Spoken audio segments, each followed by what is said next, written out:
little bit nervous, gotta admit it, that's okay. Good morning, good afternoon, good evening. My name is Kara-Leah. Welcome back to Conversations with Kara-Leah. We're in week 4 of this particular series where I am interviewing people who were on the ground for ProFestNZ, the occupation at New Zealand Parliament grounds that ran from February 7th to March 2nd, 2022. I've been acutely aware that so far I've only interviewed men, 3 of them in a row. And I'm so thankful. I mean, I've been deliberately going out there and searching out women because, of course, plenty of women were there and plenty of women were there in leading roles, and inclusion is important. There's a whole piece around that, you know, like just being mindful and aware, because often what happens in an interview series like this is people will recommend people to me.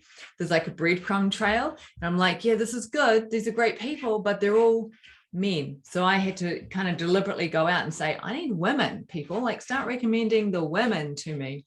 And I now have a list of awesome women, some of whom I'll be bringing to you over the next few weeks. This week, though, I have for you, it's a long interview, it's in-depth, it's so worthwhile sticking right to the end. I'm interviewing Rachel Barwell, and I so appreciated her insights and her perspective. She's very measured, she's very deliberate.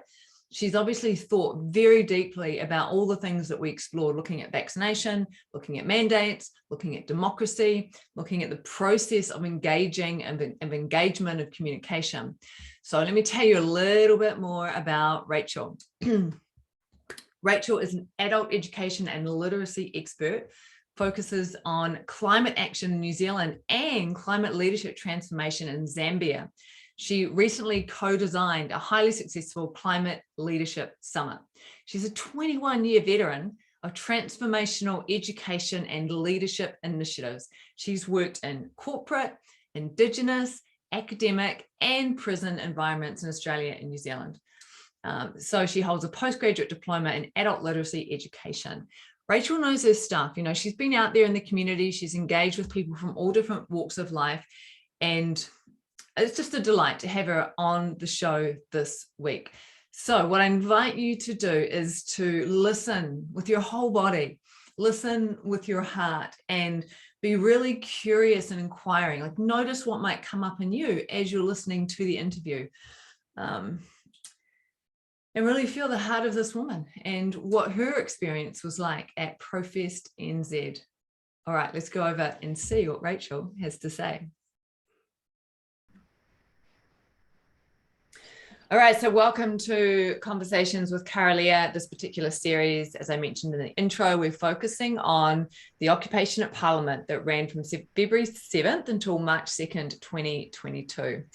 And on the show today, I have Rachel Barwell, who has done many interesting things in her life, has a strong social justice bent, is interested in climate change, works with leadership in all different kinds of spheres, actually, education, transformational leadership. Rachel, delight to have you here. So excited to hear your perspective.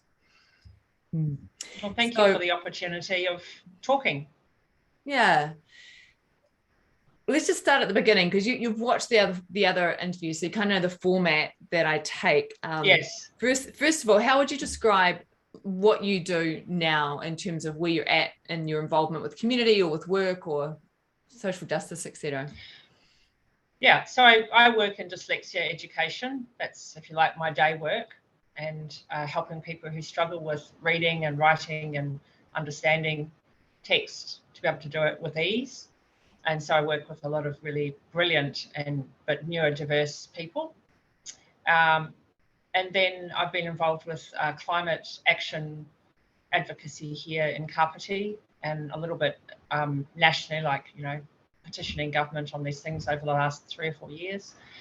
And I'm also involved with leadership projects that have a climate or a women's empowerment focus in Africa. So I'm involved with a couple of initiatives over there, and that sort of came about from my climate change commitments.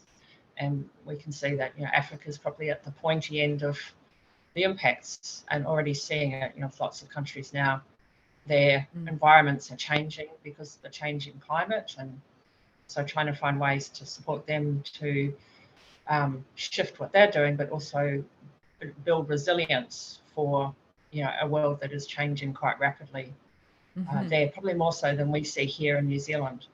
And my interest came from a very young age. I lived in Tanzania as a child for 3.5 years, and so I got to connect with people on the continent, and that connection's never really quite disappeared. And I just had the opportunity to be part of these projects, which has been really rewarding.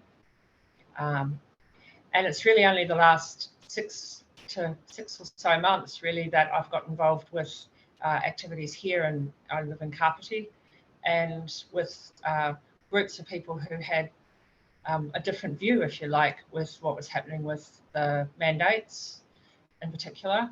And I had a connection with our local council through my climate advocacy work, and I thought I would just really send a bit of a cheeky email actually to our mayor and said, you know, we know each other very briefly, but this to me is a real issue around potential discrimination and potential division in our community. And knowing who you are, I thought that we should have a conversation about it, because I think there were ways that we could navigate the mandates to obviously take care of people and make sure people were safe, but at the same time allow all our citizens to have access to services and preserve, you know, the valuable people that we have working in our council, preserve their employment and be able to retain their skills in our community. And so we had a meeting, and it was quite cordial, but the upshot has been, since that meeting, no further engagement despite our requests, and a feeling that as a community we've just been locked out of those conversations. And very recent news is, you know, the public mandates have been dropped here in Kāpiti, so people can return to the swimming pools and the libraries and halls, which is great, but the mandates around staff employments and contract employment at the council remain. So we're currently in the middle of questioning why and trying to find out if there's a way forward that can keep people safe, obviously, at work, but allow people to do their work and keep their employment. So that's kind of, in a nutshell, what I've been involved with at this local level. Yeah. So it sounds like your interest in getting engaged with action around the mandates was, I guess, motivated by human rights as such. It sounds like you still are aware of the need to keep people safe with COVID, etc. Yes. And you're acknowledging that, and also you're looking at the discrimination, the potential impact or fallout from the mandates. Would that be correct? Yeah, and in fact, I think in many ways, you know, I'm very concerned that we don't lose anyone through COVID. And, you know, I watched the last 2 years. I've watched what's happened in other countries. I'm attenuated to people who have lost people in their lives due to COVID, and that has to be a priority, that we don't have deaths and that people don't suffer unnecessarily with this illness. But at the same time, life has to work for the whole of our community, and singling out a particular group in a community because of choices that they've made, which are often very difficult choices, like mine was, I think, you know, is discriminatory, and it's created a lot of division amongst people and families and community and workplaces. And I think all of that was unnecessary. And we had an opportunity. You know, New Zealand really is in a fairly unique position. We're so isolated that we've been able to keep the worst of those early waves of COVID out of our community. We had a very low death rate from the first wave, and we were really super fortunate. And I credit, you know, is due to everybody who made that possible. And it gave us a window of opportunity, I would say, to look to see what is the best way to navigate forward in terms of building our resilience to whatever is coming as a community, our health, our well-being, our hospital system, our health system, so that we're really resilient and ready. And I think we missed the boat a little bit in doing that. There's lots of ways we could have done that, and preparing people for eventually we're probably all going to get this or some variant of this COVID. So how can we be best prepared for it and look after ourselves and look after our community in the process. And I kind of maintain that view, and we might get into that, why I chose the path I chose, but regardless of that, I still think there's lots that we could be doing as a community with appropriate support and leadership, and not this sort of divisiveness. And that's probably what really got me involved in the ProFest in Wellington, is I wanted to support a conversation that was about unity and us working together and us cooperating across all the spheres of our country. So before we go to that, your involvement with ProFest, I'd just love to ask you, you mentioned that the decision to not vaccinate was a really challenging one. Can you tell us a little about what that decision was like for you, what you were weighing up? Yeah. Yes. Well, so I'm an asthmatic, and a lot of people say, COVID's really hard on the lungs, and if you're an asthmatic, you probably should vaccinate. But at the same time, I have other underlying health issues that, when I looked into all the reports around the world about the safety and efficacy of the injections, I'm indicated it would be wise for me to take that course. And so I spent many months sort of looking, asking people, talking to my health team. I had a big health scare a year ago, and so I was concerned for my immune system because that took a real hit. I had a uterine infection, and so I was still in recovery mode from that last year, and I knew that putting anything new and novel and perhaps not safe, I didn't know, but there's a lot of potential that it could not be ideal for me, was a big risk. And so I sat with that decision for a number of months, and as I said, talked to my health team and talked to other people in the health sector, both conventional and natural health medicine, and just tried to make that decision. And I made that decision and got an exemption from my doctor, and then 2 weeks later the rules changed and my exemption was no longer considered valid. And that had me look a lot deeper. It's like, well, if mine's not valid, where does this go? And I have a friend who gets anaphylactic shock, so he wasn't able to get an exemption for that, and so on and so on. And so, I could elaborate, but it made me start to question, is this really about people's health, or is there other sort of things at play in these decisions? And then I also had simultaneously friends who were in jobs in industries or aligned with industries that were early mandates, I guess, so education, and the difficulty they had in navigating, and there wasn't a resolution other than they lost their job. And I was involved with supporting them in some of those meetings, and also friends who run hospitality businesses and the challenges of being able to run a business, keep it going with really quite restrictive conditions. They chose not to mandate in their workplace, and that brought quite considerable repercussions for their business. And so I was involved just as a person, not particularly with any organisation, but just with those people trying to navigate quite difficult and at times I felt unnecessarily stressful settings. I know of organisations who have found ways to retain their staff, yet meet minimum mandate standards and keep everybody safe. And my question is, why couldn't we all find ways to do that? It seemed like it was quite a blunt instrument in the way that organisations used the mandates. And in some cases, they seem to mandate without, perhaps without need. They weren't a health sector, or they weren't a close contact sector, but someone said you ought to, so they did. And then it's had all these repercussions on people's lives that perhaps were not thought through very well. And I'm still supporting people who are out of work and trying to find work now, and so it was a lot of factors all sort of at a similar time at the tail end of 2021. So then when the ProFest started, the convoy and then the ProFest, can you share like the first couple of days? Were you part of the convoy? Did you show up on the first few days? No, I stood on the bridge here in Kāpiti and waved furiously and was so moved by that people would travel all the lengths of this country to stand and have a say about this issue. And a couple of us jumped in my car and sort of tagged on to the tail end and got to Parliament towards the end of the speeches, and had quite a great atmosphere, but it was not clear what was going to happen next. And it seemed like people had been told, well, you've arrived and off you go.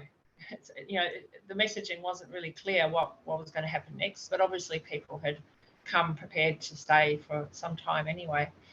So I popped back 2 days later. So that was on the Tuesday. I popped back on the Thursday, having seen online what had happened with the police incident that morning, and seen it on lives and things. And then I was back there in the afternoon and just kind of trying to suss out what was going on and how were people doing and where did they need support. And Kāpiti became quite a centre for managing the food for ProFest. So two of the people here in our community were key in that kitchen area in terms of managing lunches and dinners to go down to the festival. And so if we were going into town, we were always taking food and water and supplies. And so I kind of came a bit of an informal drop-in centre. I said, I'm popping in if you want a ride or you want to bring stuff around, and it seemed like a constant stream. And and we were busy making sandwiches and boiling eggs and baking slices and stuff, whatever, to take into the people who were camping. And so I went in on the Thursday, and whilst I was there, it's late afternoon on the Thursday, and there was still a little bit of tension, I think, between the police line at the top of Parliament and the line of protesters. And there was other things going on. There was music and Matthew, who was I have to say, he was the sole MC for about 1 week. It was extraordinary. He just kept creating that space of peace and that space of calm and keeping our energy up, and did an extraordinary job. And until more MCs and other entertainers started to show up at the weekend. But that first week, he was it. And he was doing that. And then there was this sort of little skirmishes, if you like, up on that line with the police. And I saw two people just sort of grabbed out of the line for no apparent reason. And that was quite shocking to me. I mean, I think probably I'm a bit naive, but I've grown up believing that the police are there to sort of look after us and keep us safe. And even though I'd seen what I'd seen on the lives, to actually see it in action was quite shocking. And then it was all about trying to keep people calm so that the rest of everybody didn't react and, it spill over into further action. And so that was my experience on Thursday. And I came back here Thursday night and thought, well, I'm going to go in for the whole day on Friday and rounded up some people and some more supplies, and went back in, and a crew of us. One of the things that was the first aid tent at that point was a pup tent, like it was a one-man pup tent. Quite insufficient for even just the numbers for your everyday bites and sprains and things, but with people being injured as well, we knew we needed more. So they were sort of getting organised to move. So I think there was about 3 or 4 of us from Kāpiti said, well, we'll help, and we put up a big marquee that someone had secured and just made it so that it was a functional first aid space, because I think people's well-being at these types of things is really important. And if there's a good first aid presence, and that's what we did that morning, and then did more food runs and bringing food down from the kitchen up in Thornton down to the ProFest. So this, found out you're very popular when you've got armloads of food for people, and so you got lots of help on the way, which was really amazing. Just that's the thing that really blew me away, is how willing people were to contribute and help, and being up at the kitchen, just seeing food arriving, prepared food, large amounts of food from all over the country. It was moving, really, just to see how willing people were to contribute to something that It's never been done before, but obviously struck a chord, I guess, with them. That's what I was going to ask. So you weren't going in as part of a group as such. You weren't part of the organization. You just went in yourself with some people.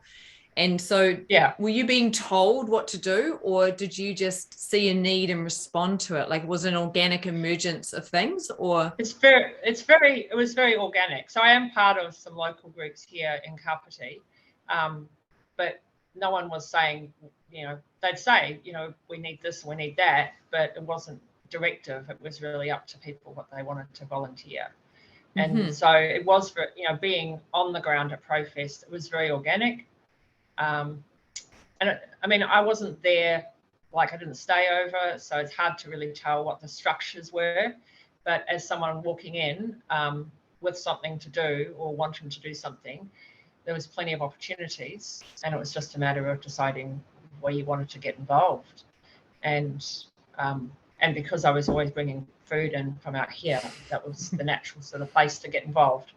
But there's just, and each day was different. There was no one sort of set pattern, or every day it was bigger for sure, and more people. And just, the other thing that struck me is I've lived in and out of New Zealand during my life. I've never come across a group of Kiwis so interested in talking about the matters of the day. But that's why they're all there, right? But that is, but normally it's really hard to have those conversations in this country, because people are like, oh, well, let's just talk about sport, or, there's a lot of social talk in New Zealand, but we don't always settle down and talk about what I consider important matters. You kind of get sort of shut out a bit if you start talking about those things at dinner. Whereas there was just this people from all walks of life. I've never seen such diversity in my life.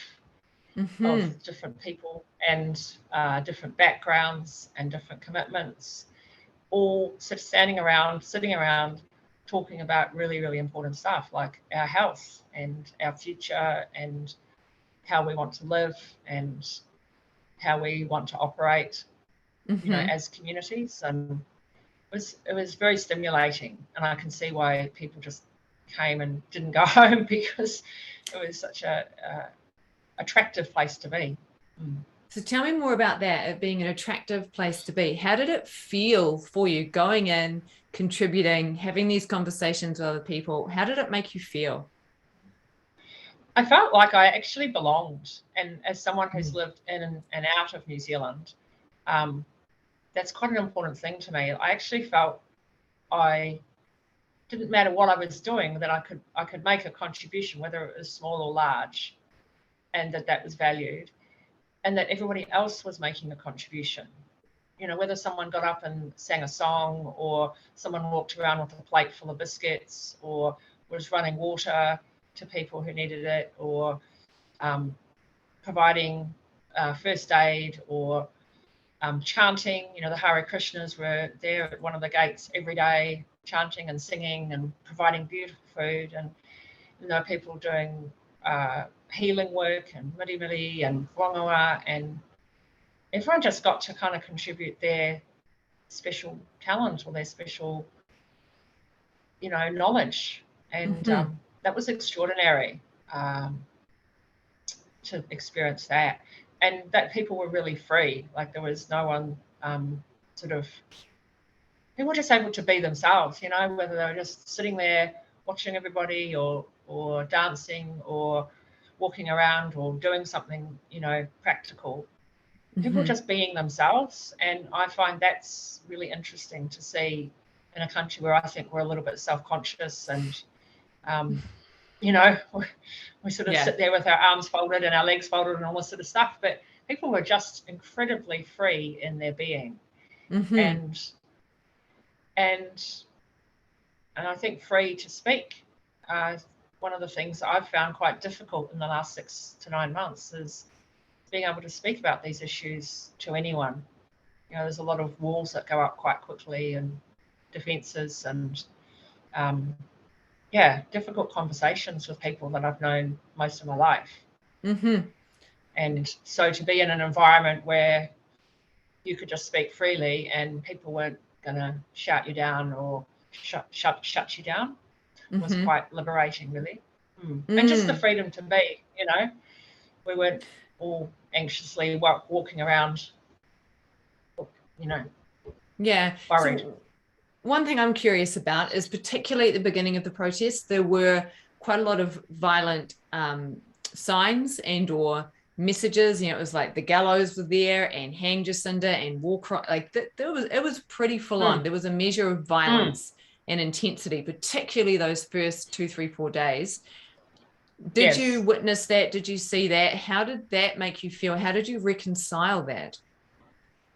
Well, I saw those signs, and I've seen some of them at earlier protests. I had attended some earlier protests last year, and I thought that's a bit unfortunate that people feel that they need to say that. And I can see where people might think, well, this is a really radical group of people, that's really inappropriate. And at the same time, I can see why people have been really upset. People who have lost people through vaccine injuries, people who have lost, lost things in their life, like their jobs or their livelihoods, are angry. I don't think it's justified, but I get that is a sentiment there. And I think it's a very small fringe that really believe that is an answer. You know, and I think you're always going to get that in any type of action. You're going to get the full spectrum of expression. And there's also a lot of other signs, and I think over time people realise that maybe our messaging, and it's not because there was no one organising sort of group, but the messaging may not have been clear. If you were looking at this through the lens of a camera on your TV, effectively, the messaging might not have been clear initially. But I think it became pretty clear that most people were interested in the mandates being dropped. That was the key message. And that people to be free to get about their lives again and their livelihoods. And also there's a groundswell of real concern and probably anger about, you know, the vaccine injuries that are being experienced by people, and some of which are ending up with people dying very quickly and sometimes after a vaccination. You know, I have someone in my extended family who has a vaccine injury, and the day I heard that he's a young person, the day I heard that he had been diagnosed with myocarditis, I can't tell you how angry I am about that, because he's, you know, got his whole life in front of him, and he may have this, we don't really know how this all pans out. There's a lot of the new sort of phenomenon with so many young people getting it, and, you know, in close proximity to being vaccinated. And he really didn't actually need to be vaccinated. He wasn't working in an industry where it was required. His workplace was not mandated, but someone sort of gave him a bit of a nudge and said, oh, come on, I'm going, you come with me too. And I just think that was really unfortunate. So, and I can only imagine what it's like to be a family member who's lost someone to a vaccine injury. I mean, in New Zealand right now, there's only 2 deaths that have been attributed to vaccine injuries. And on the Ministry of Health website, you can go there and see the injuries that have been logged, adverse injuries, adverse effects that have been logged, the number of deaths that have been logged in, which I don't know what the total is right now. It was in the hundreds, but those deaths have been investigated, and X amount have been gone, no, definitely not related to vaccine injury. And then X amount have been said that there's not enough information to determine whether or not the vaccine contributed to the death. And then 2 deaths so far have been attributed to vaccine injuries.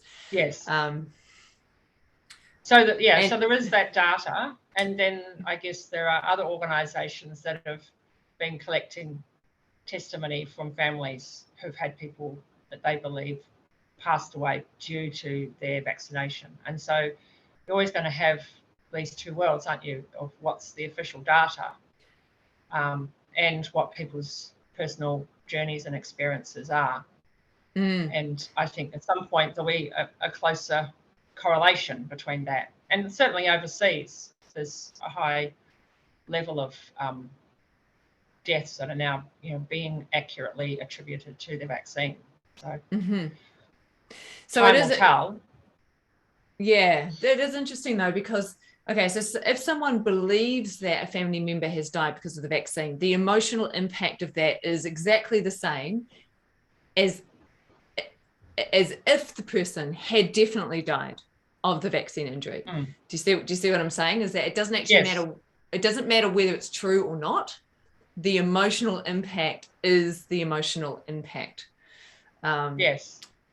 And so I think there's still, the jury's still out on, there's people who have been said that they died of COVID, but they had other comorbidities. And so did they die of COVID or did they die of their comorbidity?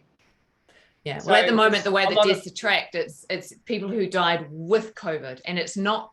And I think Ashley Bloomfield in a press conference did say that based on the data they've collected in terms of hospitalizations, that it's quite likely that only around 20 to 30% of people in hospital with COVID are there because of COVID. Yes. Right. And there's no stats that the Ministry of Health is collecting that is determining the relationship between death because of COVID or death with COVID. So yeah, a lot of this is unknown to a degree, and trying to determine the data is challenging, and I get that. Yes. And I think it's really challenging for members of the public who aren't as necessarily educated in being able to interpret all of that data. And it's also a bit of a moving feast. With other data come out that when people said, oh, actually we've miscoded some of this is overseas. In the US, there was a whole lot of deaths attributed to COVID that seemed to have been changed to that death with COVID rather than by COVID. So this is a challenge, I think, for all of us to navigate what is a very, very changeable situation. But nonetheless, there's a lot of people who feel that the vaccinations their loved ones took contributed or caused, an untimely death. And until that can really be clearly determined, I think people are going to be in a lot of turmoil and a lot of pain about it. So you're at ProFest, you're supporting in terms of you're contributing by bringing food in and moving food around, etc. The days are moving on, the weeks are moving on. Yes. What's it feeling like for you, sort of week 2? When you're on the ground, what was the feeling? Was it changing? Because one of the things that Alistair said was that the whole situation was quite fluid and it was a constantly changing mood and vibe. What did you experience? Totally. Like every day was different. And certainly, I probably went in about 10 or a dozen times over those 23 days. I had a client, I work in blocks of time with clients. So I had a client booking in the middle of it. So there was a whole week I was not in there. But the vibe kept shifting. I think, that first week it was all about people getting set up and connecting, and people were very excited, and there was lots of, people just standing around meeting one another and kind of getting their life sorted to be camping and that kind of thing. Then obviously after the Thursday, there was a lot of people talking about what happened at that incident and getting support, whether it was their court appearances or medical support or just emotional support with what had happened. And that both at ProFest and back here in the community, because a number of our community members were on the front line of that incident. So there was a lot going on in that space. And I think as it kind of grew, the general feel was still pretty positive, but perhaps less connected. There were people coming in at the, especially at the weekends. Obviously, there was probably a core of people who were there through the week, and then there was people who came in at the weekends because they weren't working and had a bit more flexibility, and the numbers would really swell each weekend. And then the last sort of 2 weekends before it ended, one of our members out here in the community and I had been talking about what else could we do to really help people who were there all the time. And, you know, it's quite an intense environment. We'd had the sprinkler incident. We'd had the storm. I mean, the storm was crazy. We were just busy bringing in more tents and dry everything, dry clothes, dry shoes, clothing for babies, everything. Got through that. And then, you know, there was the whole thing with the music being played for days on end at very high volumes and you know, other questions about what else was being transmitted to try and upset people. What was your take on that? There was a lot of buzz around EMF transmissions, et cetera, et yeah. cetera. I mean, look, I've seen photos. I'm not an EMF specialist. I do know they get used. I have heard that they were used against the protesters in Australia. It is a tool at people's disposal to use. I can't say categorically it happened or not.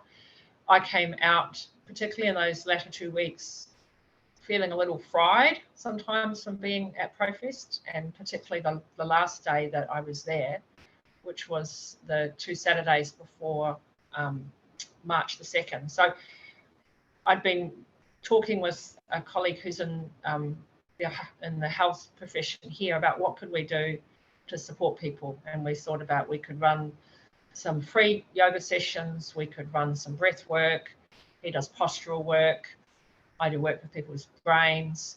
And we got together about a dozen different practitioners from Kāpiti and Wellington who were prepared to start running regular sessions on site. It was just when we went in to try and scope out where could we hold those sessions, how could we publicise it, because it's a very large group of people, trying to talk to the MCs about getting publicity about it. And it was just, I mean, it was a beautiful space. I mean, there were so many families there because it was the weekend, but it was chocker, like it was almost wall-to-wall people, and trying to get seen and heard, and, you know, and it was good, but when we came away sort of going, we need to think this through a bit more. And then I got busy with a client, and then he had something that came up. So he then tried to go in on other days that week to see if we could get something going. But in the end, something organic was already happening. People were doing yoga out in front of Parliament. And so the intention kind of started to get fulfilled anyway. Mm-hmm. And then that final week, coming into the 2nd of March, I got ill. And so I wasn't able to go in. So I watched everything from a distance. Yeah, well, we don't know, but I had COVID symptoms. I didn't get tested, so yeah. How was it? How was it for you? Look, I don't recommend it. I had a fairly tough run of it, but it wasn't terrible. It was, you know, probably as bad as whatever I had after I had my surgery last year. I got a bad cold or a flu or something, and it wiped me out for a while, but I had, you know, a range of interesting symptoms, headaches and nausea and a funny cough, but I didn't have other things that other people had. So we're all busy comparing notes, who's got what symptoms. And but I'd say to people, don't be afraid of it, and get onto it fast. I think the mistake I made is I thought I'll just keep doing what I always do, and someone kindly suggested that I needed to have more therapeutic doses of supplements and juices and things like that. And so once I did that, it sort of everything then lifted. And I say to people, COVID might not be optional, but suffering is. Get onto it early, so that you don't have it hanging around. So then you weren't there for the last, you know, a few days of the last week because you were sick. Yeah. And then before we go to the last day, actually, something else I want to ask about is you were there on the ground, in and out, doing your thing. Were you also reading the media coverage of the protest? Yes. So I was sitting there looking at what was coming through on mainstream media. I don't own a television by choice, but, you know, you can find mainstream media if you want it. So I was looking at that, like what would put up on Stuff or on the Herald or whatever, because I was curious as to what is the media saying versus my experience versus what's on social media. And I've come across that phenomenon before with earlier protests last year. You know, I was at one of the November protests at Parliament, and I asked half a dozen people, how many people do you think are here? And they said over 20,000. And I went, I don't know, that's probably about right. I'm not a head counter. But the lawns were full of people and spilling out onto the streets. And yet what was reported later that day in online by the mainstream media was there was a few thousand. And I felt that was, and they had pictures of bare parts of lawn, you know, like it didn't really represent what I felt was what had happened, and what, and you know, more accurate representation of how many people were there, and so therefore the sentiment in the community. And I that's felt quite a big that gap between like a couple of thousand and a couple of thousand and 20. Because even if the people on the ground are overestimating, which is highly likely, because of course it's in the vested interest of those who are protesting to want more people there, right? So that's a possibility. But the gap between the two does suggest that truth might lie somewhere in the middle. Yeah. And I've just seen that consistent pattern right through, like sort of a playing down of something that I'd experienced quite differently. And then, you know, with ProFest, I should say, I saw that quite sharply, really, that there was such a gap between my experience as someone there and how it was being reported. And then we started to see a lot of name calling going on, and I felt that was really was unwarranted and inappropriate, because I don't believe we are some of the things that have been thrown at us. I believe most of us are regular Kiwis, trying to make their life work, trying to make other people's lives function, and trying to just get on with life as best we can. And yeah, some of the names that were thrown at people, you know, and I included myself in that at the protest, were just unprofessional by the people who said them, and just unwarranted, you know, like no basis in truth. So how did you reconcile and so I that? felt that, well, I can't reconcile that. I don't, you know, I have to make some conclusions that are probably not really palatable for a lot of people. Is that why does the media say, or the mainstream media feel that they have to denigrate people? Why do they feel that they have to report, you know, like cherry pick what they report on? You know, talking about that there's lots of, you know, drugs and alcohol and stuff like that. Yep, a few people on the fringes might have had a few drinks, but as far as my experience being inside the walls there was none. And that the organisers made a point of, and everywhere you went, there were these signs: this is a drug-free, alcohol-free, peaceful protest. Please adhere to our ethics here.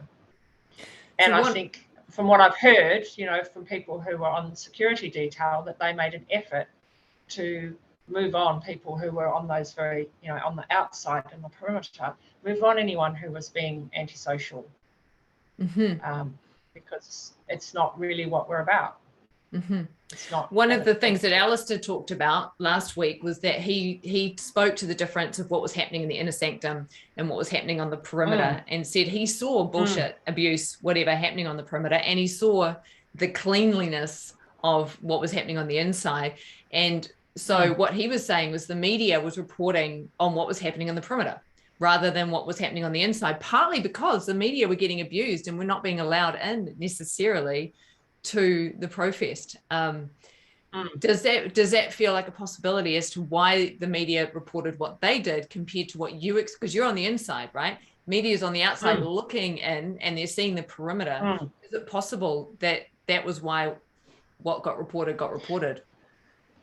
I think it's possible, but I also understand, and from earlier protests, that media have been invited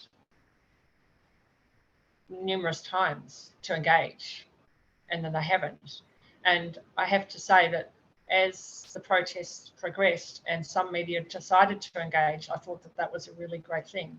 That they came down and actually talked to protesters and interviewed protesters and because I once wanted to be a journalist, and my understanding of journalism is you actually go and talk to people and find out what's happening on the ground and not rely on, third-party reports or remote observation, that you would go in and talk to people. And I really give great credit to the journalists and reporters who are willing to do that, and come and engage with protesters and hear their side of the story and hear why they're there.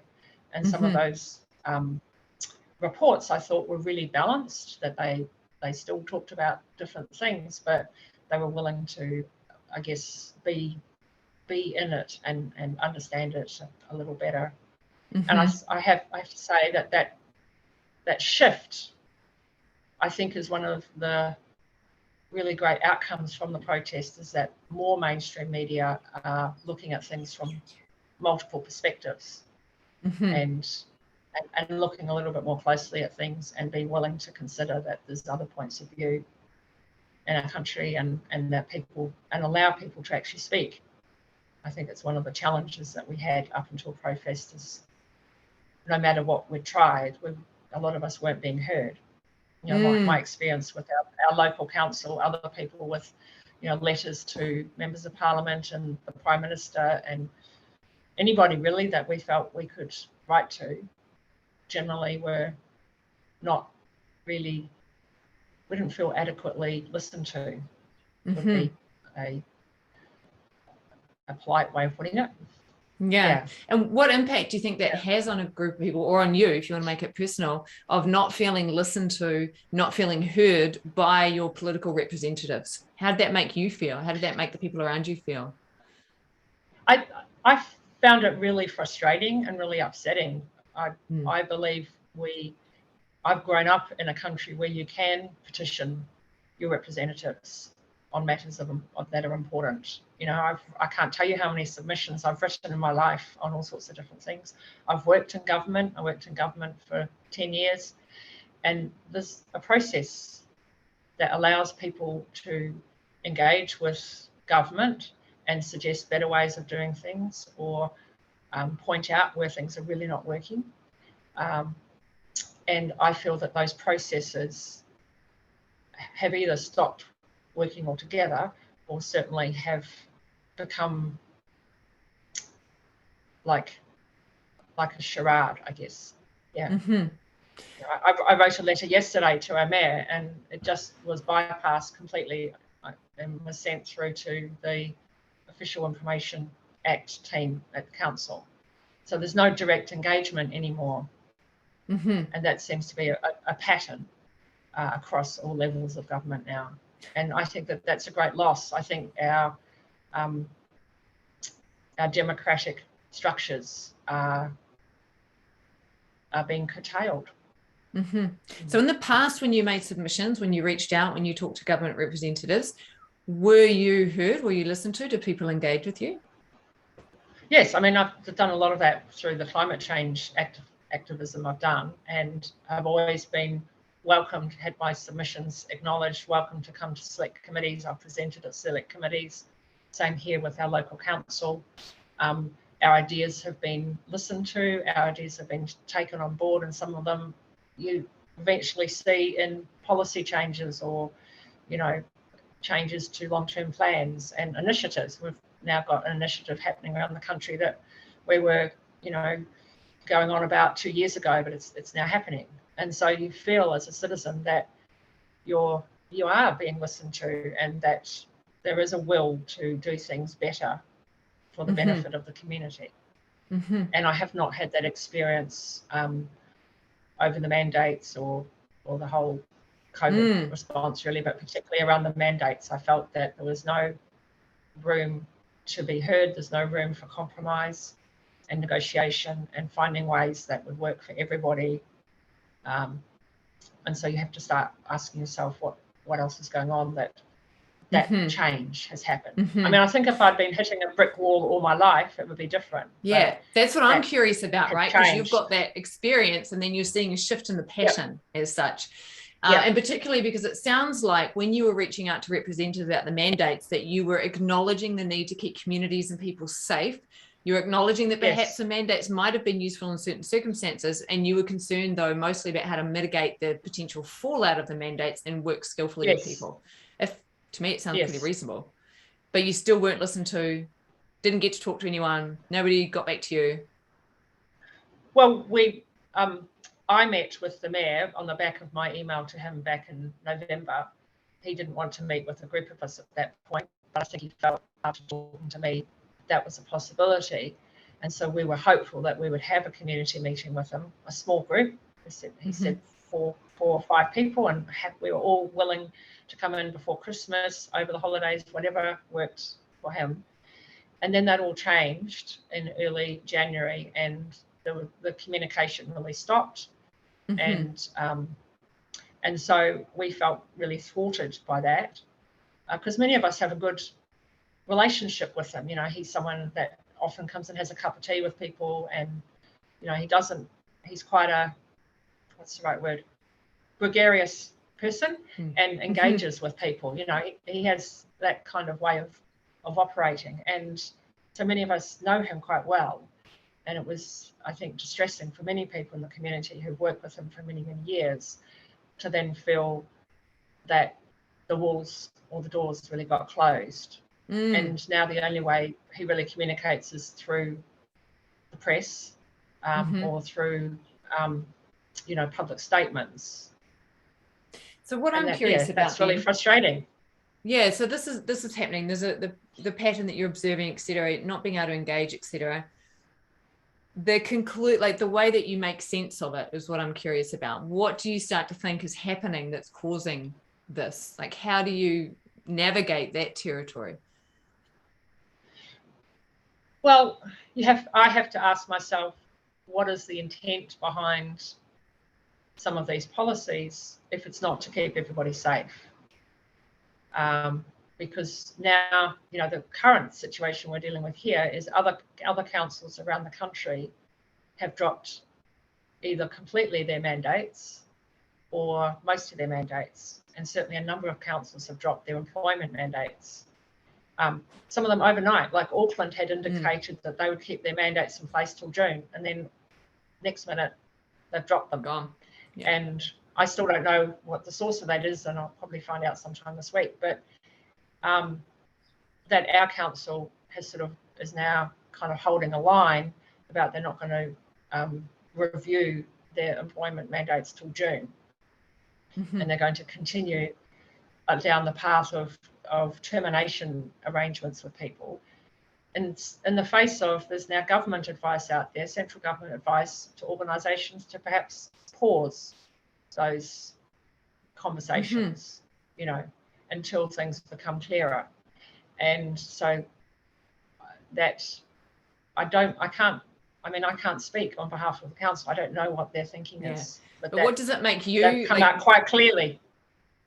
I'm just like a little curious and a bit cynical about it. Like, if this was about health, and everyone else around the country seems to think it's all right to drop the mandates and go on with life, why are particular areas still holding fast to particular areas, which really affect people's lives? You know, I've been through restructures in government, and it's really stressful for people to think that their livelihood is on the line.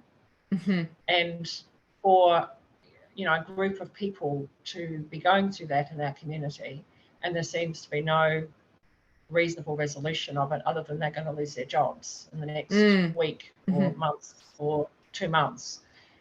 I find that really, really difficult. Is it possible that it's just individuals who might have more fear running or might want to control things? You know, there's many different factors why different individual councils or companies might make these decisions. Is it possible that it's just stuff going on, individual stuff happening, rather than any particular nefarious overarching agenda, for example? It could be either. I think fear is the fear that people have developed over the last few years of this illness. To me, it is out of proportion with what it is. And I think there's been many factors in why that's happened. And if I was to say anything to people, it's not something to be that fearful of. You know, I'm not the healthiest human on the planet. I'm also not the sickest human on the planet. I came through it. I now have all my friends ringing me, what did you do? You know, to look after yourself. And I'd say to people, don't let that fear dominate all other aspects of life to the point where people lose their jobs, or people lose their marriage, or you know, people lose their health, or you know, it's just not that warranted. And we are lucky. We're dealing with the mild version, the mild variant. Yeah. I think it's important to note that the original variants of COVID were more dangerous and killed more people. Yeah. Yep. Okay, so and there's other countries who dealt with it differently too. So, you know, there's I'm connected a little bit with South Africa, and so there's doctors in South Africa who were able to treat people who had the earliest version and Delta, and treat them at home and not have them be hospitalized, and save thousands and thousands of lives with really good therapeutic practices. And so there's that message as well, which I think we've missed out on a little bit here in Aotearoa. We haven't been talking that much about therapeutics as a way to take care of people when they have COVID, so that the disease doesn't progress to something that requires oxygen or hospitalization or ventilation. And that would be the other thing I would say to people is there is proven therapeutics available here, and proven around in many countries around the world. And I think that's a message that is an important message to get out. And I would love if our mainstream media would support more of that messaging, and not just say this is something to be so frightened about. Because we have people now who won't leave their home because they're so afraid of getting COVID. You know, a friend of mine, her mother is just terrified, like won't go out of the house. And it's like, well, that's kind of crazy that you have to live that way and that level of fear. And I don't think that's an isolated case. I think people, and you know, I've had people really react to the fact that I've had COVID or I'm not vaccinated. You know, I've had people I've known for a long time go, we won't be seeing you. And I'm like, fear. And it's hard, it's difficult for humans to do an accurate risk benefit analysis and getting the data and making those choices. Humans are not rational, logical creatures. We work on emotion, and one of the strongest emotions is fear, and that just drives our animal body to make the apparent choices that it's making. And I think we've seen a lot of that in this. Let's go to the very end of ProFest. You weren't there because you were at home. No. Were you watching what was unfolding on media? And were you watching lying in bed watching? Yeah, well, I'm always curious as to how things get represented. So I was watching the lives from different people on Facebook, and I was watching what mainstream media was saying about it, and I was listening to messages from friends of mine who were there. So I was trying to kind of get as much of the picture as possible. And there was a lot of blue language coming from some of the people on the ground, like they'd never experienced anything like it. And, you know, credit to them that they had the courage to stand and be there and support people. You know, I think a lot of our crew were around the first aid tents and things like that, but a number of them felt strong enough to be on the front line. And I think no one that I know personally had expected that it would get to that.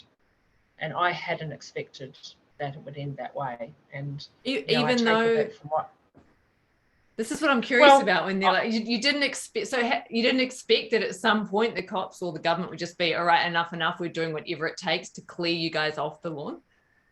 Like, is that not the next logical step when no one's leaving by choice? You know, it was being blasted out of the speakers constantly. Please leave. This is an illegal protest, et cetera, et cetera.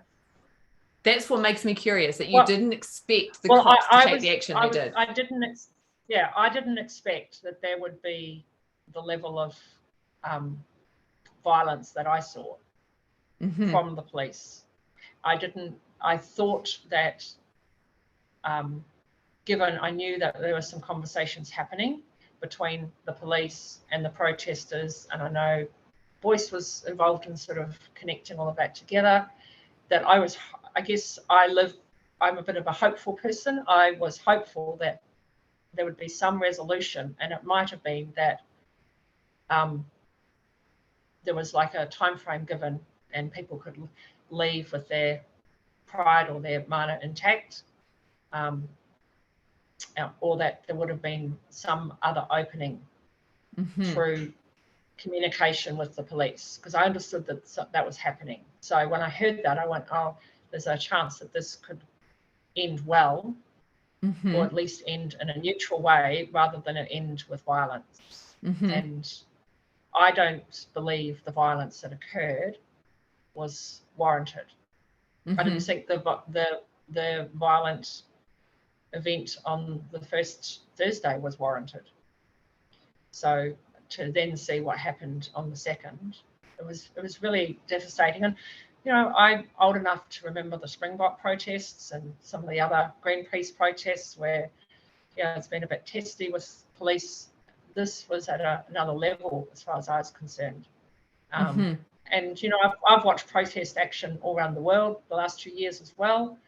I still don't think it's justified. You know, I don't think when you've got people who are peaceful, have said all along that we're peaceful, who are not carrying weapons, to then but on that final day, people were not peaceful necessarily. Like I've watched a lot of the live feeds, and I saw some of the abuse that was being hurled at the cops, some of the things that were just being said, and the cops were just standing there taking it, which I thought was like, holy moly, I can't imagine just receiving all of that vitriol, and then the paving stones being thrown, and the fires and the different weapons, things that were being thrown at the cops. So yes, but it didn't start out that morning with fires and paving stones being thrown. That was at the very tail end, and there's lots of views about who was doing that and why they were doing that.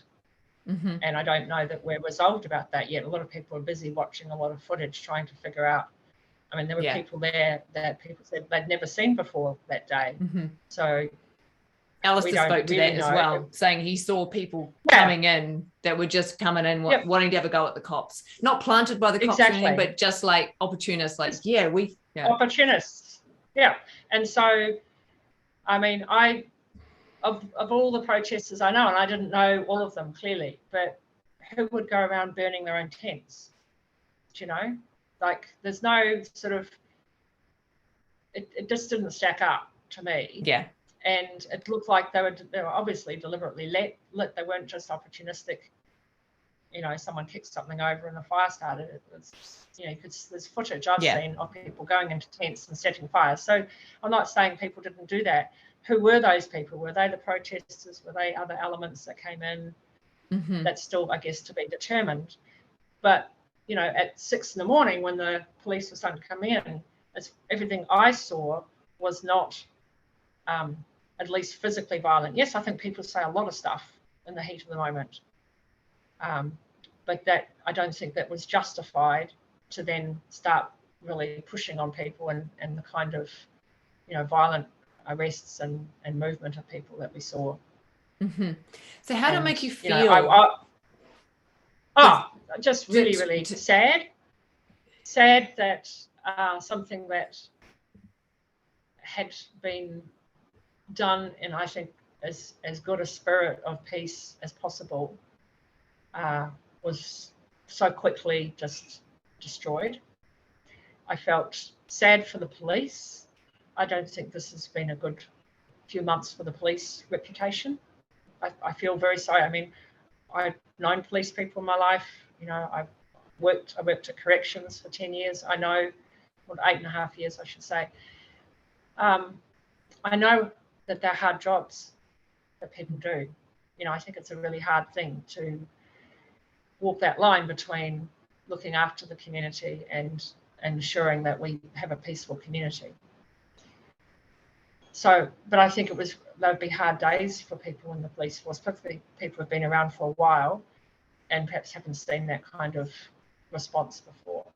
But I think it was really, really hard for the many thousands of people who'd, you know, invested a lot of emotional and time, energy into the protest in an attempt to be heard.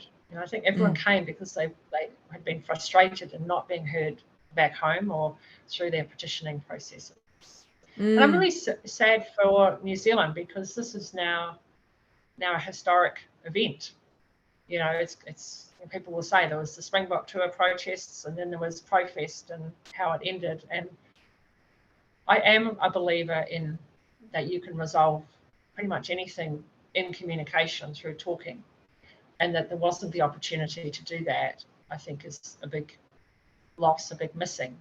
And I'm sorry that more of our elected representatives didn't take the opportunity. I know some did, but it was a very small group came down to ProFest to meet with people and try to understand what was going on and why we were there. And that there was just almost this wall of silence from our members of parliament. It is a great missing. We've missed an opportunity as a country to engage, to talk. I mean, we go all around the world as New Zealanders trying to help and negotiate and bring resolution to things, and we can't seem to sort it in our own parliament's backyard, you know. I think that's kind of ironic. We're known around the world as people who get along with people and try to work with people and, you know, resolve issues. And we've tried to do that too with our history and here in our own country in many ways. Still got a way to go on that. I know we're not done by any stretch of the imagination, but you know, this was an opportunity perhaps for people to, you know, connect and engage and understand two quite different perspectives. And that was missed. And I think it'll be quite hard to get back to that opportunity again. Like, it's kind of like, when would we next be able to foster that again? I was going to say, what do you feel like the legacy of this will be for those who are actually participating in ProFest? What's been happening in the communities you're part of since? What do you think has come from it? Well, I think there's more resilience in our communities now. The way that we looked after one another and stood with one another. You know, it's that whole sort of Anzac thing, you know, when you stand shoulder to shoulder with one another, whether in practice, and I wasn't on the front line, but in support, you get to know people in a whole other way. You know, I've got to know people in an extraordinary way that very few other experiences in life have given me. So I think that we've become more resilient. I think we've kind of become wise to some of what's been going on that we weren't aware of before, because we've now had first-hand experience of it. I hope that hasn't made us jaded. I hope that's just strengthened our resolve to continue to push for peaceful resolution of these situations. And I think it's, in a broader sense, I think it's had a lot of New Zealanders actually stop a little bit and go, hang on a minute, maybe I need to look a bit closer. You know? I mean, National's called for an inquiry, right? Yeah, and I would support an inquiry, and you'd have to set it up so that it was really adjudicated in a neutral way, but that more people are waking up to this issue is not a fringe issue for those people who chose not to be vaccinated. This is actually, these issues affect all of us in some way or another, and that they could perhaps get more interested and engage. You know, we have a lot of local body elections coming up around the country this year. This is an opportunity for people to start to engage with that process and engage with what I call grassroots democracy. Because often it's usually a very small group of people who do engage with that, and the voter turnout for local body elections is historically really low. Yeah, but people just don't care. Here's an opportunity. Well, they seemingly don't care, right? Yeah. Here's an opportunity to show you do care. Turn up to those meetings or run for office if you're really keen, but engage, because this is our democracy at work here. And if you want it to keep looking how it has the last 6 months, well, interesting. And if you want something else, then this is the opportunity. This is the time to actually get in there and so will you be running? Have a voice. I don't know that I'm running. I'm certainly supporting people who want to. I have to, balance my other sort of commitments and things. I certainly will be supporting people in our community, and because I think it's really important. And I've said that for a long time, that the more we engage at that level, the more our democracy gets to be a democracy and less something else. So about might have been only 3 weeks after ProFest ended, Jacinda announced that vaccine passes would be wiped and mandates would be rolled back, which were the very things that the protest was actually asking for. How did that make you feel when she announced it only a few weeks after ProFest had ended? With she didn't make any indication then. She did say once we pass the peak, blah, blah, blah, but she never talked to the protesters. She never acknowledged what they were saying or anything. She didn't engage in dialogue. She didn't give any timelines. 3 weeks later, no more vaccine passes, roll back the mandates. How did you feel about that? I have to say I felt a bit cynical, But you were getting what you wanted, though. Well, I felt cynical about the timing and the way that it was done. I mean, yes, I'm absolutely pleased that many of those mandates have been dropped. I'm not happy that we still have some in place that seem not to be there for a health reason, right? So why are they still in place, like our council ones, and there's others around the country? So we got what we wanted, but there was a big cost that we paid for that, I think, as a group, and that it was, and maybe she was never going to acknowledge that what we did had any impact on her decision. I mean, do you think it did? I mean, you can't know. Personally, I mean, I don't know Jacinda,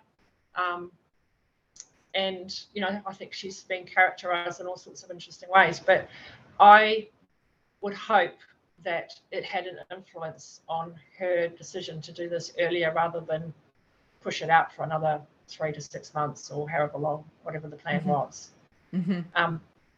Looking at the data, I can't tell really, have we peaked with COVID? People are still busy getting sick around me, so in our community, so I'm not versed in that, but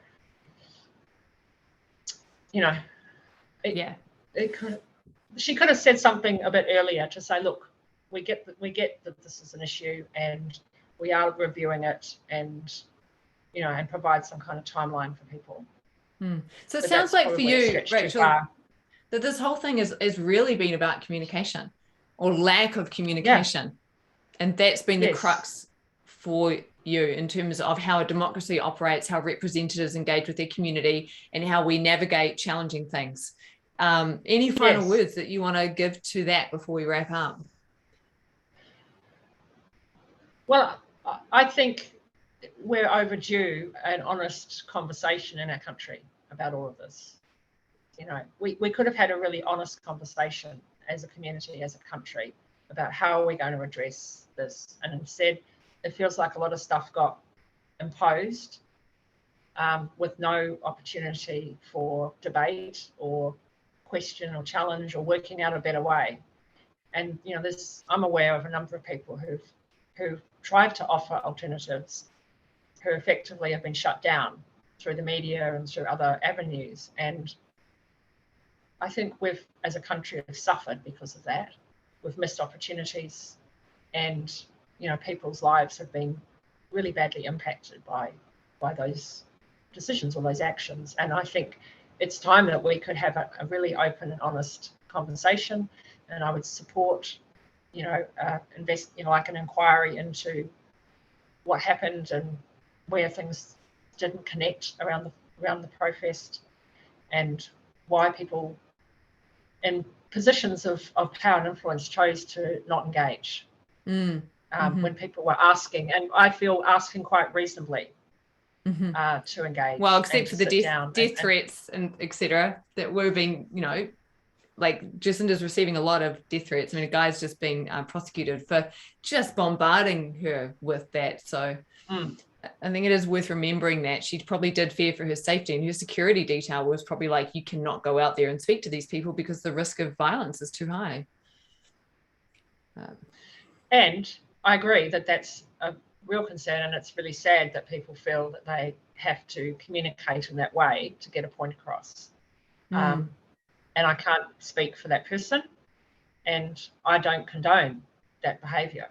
But at the same time, there could have been ways that people from Parliament engaged with the protesters. Yeah. Right? She could have sent someone else as an emissary. Yeah. Right. Of course. Perhaps not Trevor Mallard. Maybe not Trevor Mallard, bless him. Maybe not Trevor Mallard, but there'll be many people who would have been welcome. And that was offered, and I think that was a big missing, and that's a missed opportunity for our country. Rachel, thank you so much for coming and sharing your heart. I really felt your grief when you were speaking of that last day. I just appreciate the measured and considered response that you've taken to this. It's obvious that you've really thought about all of the different things, and that you care about your community and New Zealand as a whole and democracy. So thank you. Thank you so much. You're welcome. Thank you so much. That was Rachel Barwell, who didn't stay overnight at ProFest, but was in and out over the period of time. She cares deeply about democracy. You may have guessed that. She cares deeply about communication and about the conversations that we need to have as a nation. Just really appreciated speaking to her and hearing her perspective. I do feel like a more full perspective of ProFest is emerging.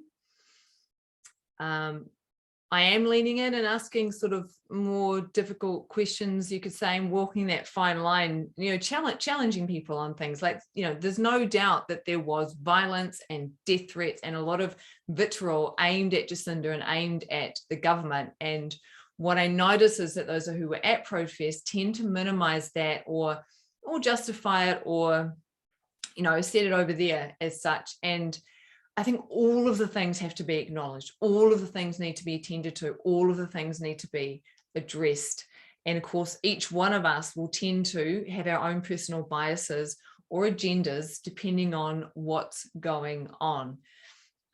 One thing I'm noticing in these interviews that's making me really curious is the way in which the psyche works in terms of when people notice an action happening, like a health measure response from the government, for example, and it doesn't appear to actually be about safety.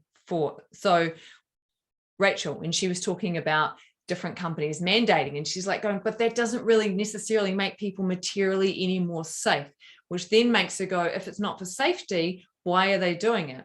The same with Matthew at the very first interview, when he was looking at the overall death rate of COVID. And I don't know what the overall death rate is. He's like, 99.5% of people survive. It's only like 0.5% dying. And so therefore, that fact in his mind started to make him question things, which started to send him looking at places, which started to, send him down different avenues as such. So it's the way that certain things happen that for individuals feel like it doesn't line up. And then they start looking for the reasoning behind it or the agenda behind it. Let me just feel into this for a moment, because I feel like this is important. There's something around the way the brain works, right? Because we are not logical, rational creatures, and we are emotionally based. We're often making choices based on past trauma that's unresolved, that's playing out, etc. And when there are these things being put in place that are said to be about this, but don't look like they're about that, it makes people go, what's really going on? And so this is where the communication piece becomes so important. And I found it interesting what Rachel was saying in terms of she has made submissions and engaged with local body and national body government and politicians and representatives for a long time. And this is the only instance where she just found that the engagement wasn't happening and there was just silence or pushback or whatever. And I wonder about that. You know, I wonder about what's going on there. Why have things been different? But then now I know what I'm trying to say. Sometimes it takes a little while. So I like to live in the question. When I notice that something doesn't stack up, I'm like, whoa, what's happening? I live in the question. Whereas the psyche as such loves certainty. And so it's quite natural when things don't stack up for people to look for a reason to explain why it doesn't stack up, because if they have a reason, then they feel safe. Now, that reason may or may not be true. It actually doesn't matter. But the reason, the belief, performs the function, which is to make them feel safe, right? I'm okay with the uncertainty. I'm okay with the unknown, because a big part of the work I do in classical tantra is the recognition that all beliefs are inherently false, and any belief is conditioning and wanting to burn up beliefs. So I'm not too anxious to take on a new belief. So I live in that, well, I don't know. I don't know what's happening. You know, this doesn't seem to stack up, but what's actually going on, I don't know. Whereas for most people, the way the human animal operates is the human animal wants certainty because it makes the human animal feel safe. When we feel safe, we're not going into fight, flight, or freeze, and nervous system's not all activated, and fear is not running.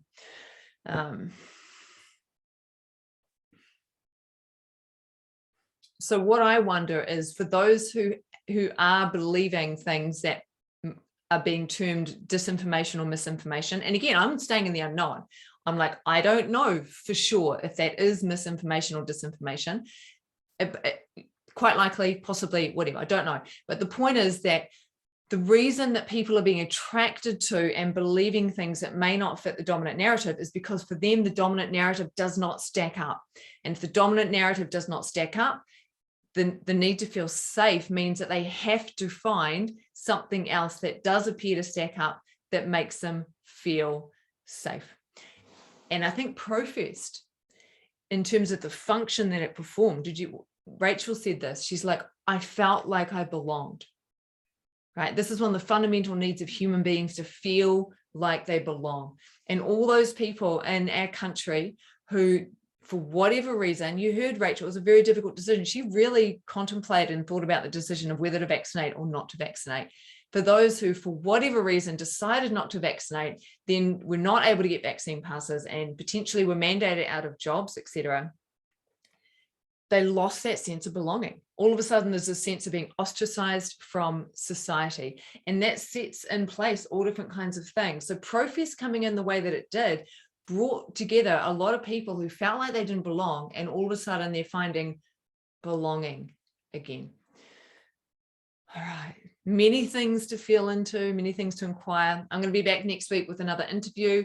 I got a few people I am lining up. I really want to get someone from the media to come and speak on what it was like for them, because there's a lot of bad mouthing the media, and I don't think all of that is warranted. And also, I do think there's questions about the media coverage, right? Again, I'm living in the both and as such. So planning to get someone from the media in the next few weeks. And that's all I'm going to tell you. Anyway, conversations with Kara-Leah. We're diving into ProFest at the moment. I don't know how many interviews I'll end up doing in this series. There'll be a few. Thanks for watching this far, and just, sending so many blessings to you all. Communicate. How can you better communicate and listen to the people in your life? Let's make that our takeaway from this interview with Rachel Barwell. All right.